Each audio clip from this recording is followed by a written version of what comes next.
Westeros, a land of ancient bloodlines, mighty kings, and brutal wars.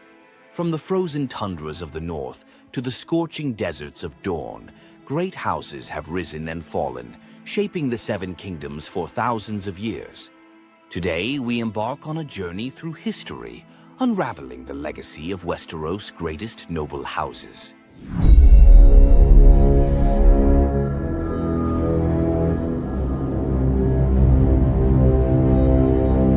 The Starks of Winterfell, the kings in the north, and later the wardens of the north. They are one of the oldest and most revered families in Westeros, tracing their lineage back to the first men and the Age of Heroes. Their founder, Brandon the Builder, is said to have constructed both Winterfell and the Wall. For thousands of years, the Starks ruled as kings of winter, defending their lands from invaders, the Long Night, and the wildlings beyond the Wall. Their words, "Winter is coming," a constant reminder of the harsh realities of the North and the ever-looming threats.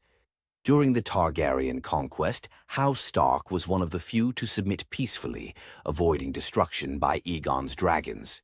However, their honor and loyalty would eventually be their downfall, as seen with Eddard Stark's execution under King Joffrey.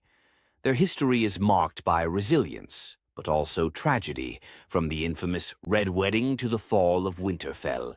Yet, the Starks endure, embodying the strength and perseverance of the North.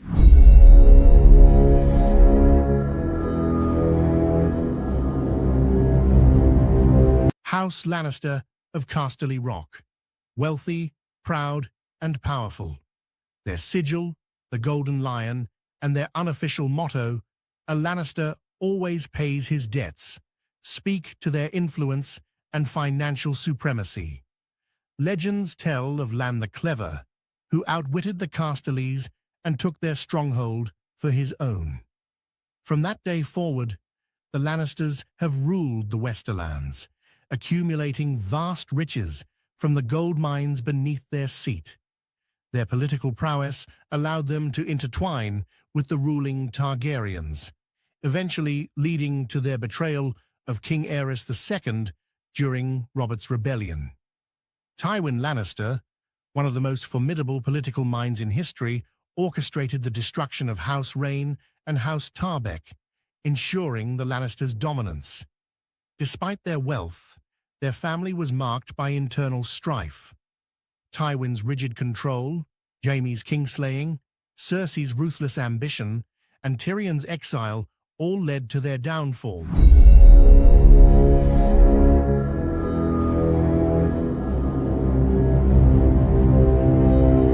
The Baratheons, the storm-born warriors of Westeros.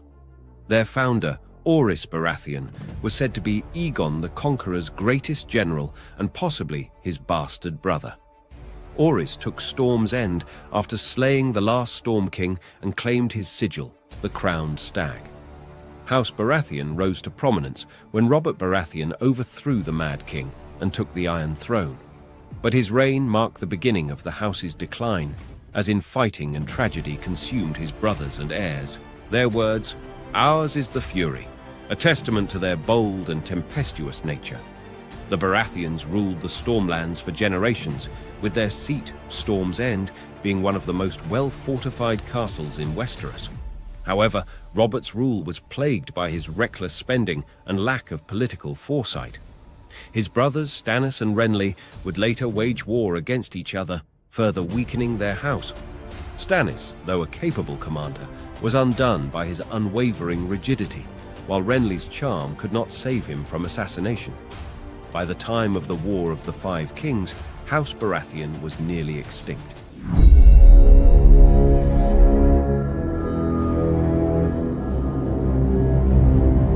House Targaryen, the last remnants of Valyria. Aegon the Conqueror and his sister wives forged the Seven Kingdoms in fire and blood, ruling from the Iron Throne for nearly 300 years. Their dragons made them nearly unstoppable, but their legacy was marred by madness and civil war, from Maegor the Cruel to the infamous Dance of the Dragons. The Targaryens were known for their tradition of incestuous marriages, which they believed preserved their Valyrian bloodline. However, this often led to instability, as seen with rulers like Aerys II, the Mad King. The dynasty collapsed under Robert's rebellion, but House Targaryen was never truly gone.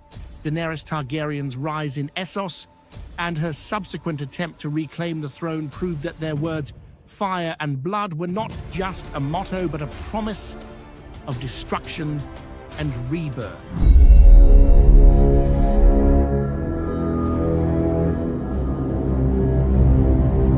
We do not sow, the motto of House Greyjoy, the Ironborn Raiders of the Western Seas. The Greyjoys claim descent from the Grey King, a mythical figure who supposedly ruled the sea itself.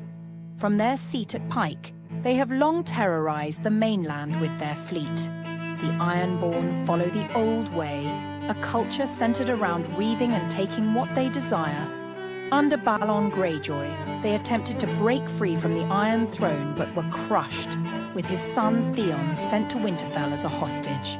However, House Greyjoy's defiance remains, with figures like Euron Greyjoy seeking power through blood and conquest.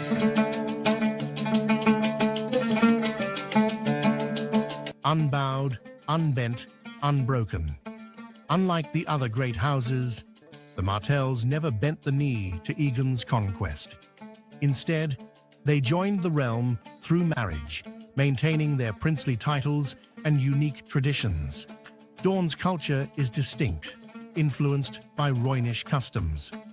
House Martell ruled with a more egalitarian approach compared to other Westerosi houses, allowing women to inherit titles. They played the long game in politics, using strategic marriages to seek vengeance against the Lannisters after the death of Elia Martell.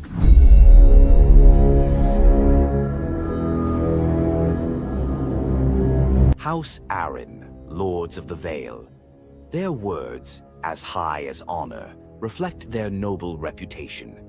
They were among the first Andal houses to establish rule in Westeros, forging an impenetrable mountain stronghold at the Eyrie. Jon Arryn was instrumental in the rebellion against the Targaryens, but his death marked the beginning of chaos in the Seven Kingdoms. His house, though ancient, remains relatively isolated, focusing on protecting its mountain stronghold.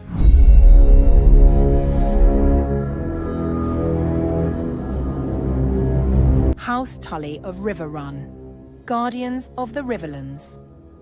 Their words, family, duty, honor, speak to their values of loyalty and kinship. Though not one of the original great houses during the Age of Heroes, they rose to prominence during Aegon's conquest, when Edmund Tully was among the first to support House Targaryen, earning them the title of Lords Paramount of the Trident.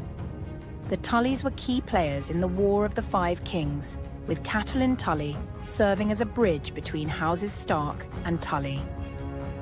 Riverrun has seen many sieges, particularly during the War of the Five Kings and the Lannister occupation. Despite numerous setbacks, House Tully's legacy of honor and their central location in Westeros ensures they remain a vital piece of the realm's political puzzle.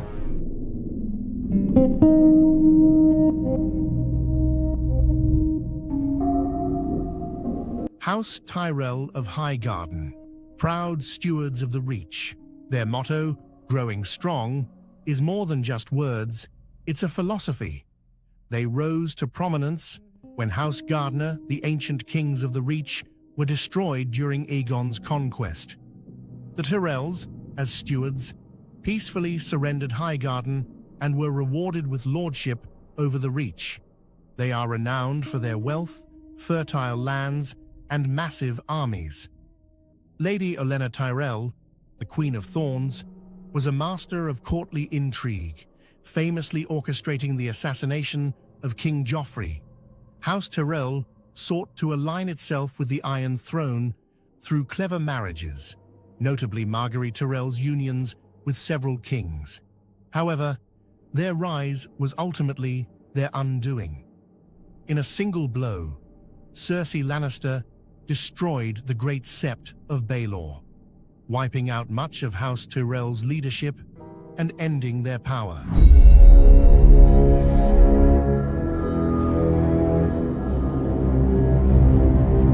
Through war, betrayal, and ambition, these great houses have shaped the history of Westeros for thousands of years.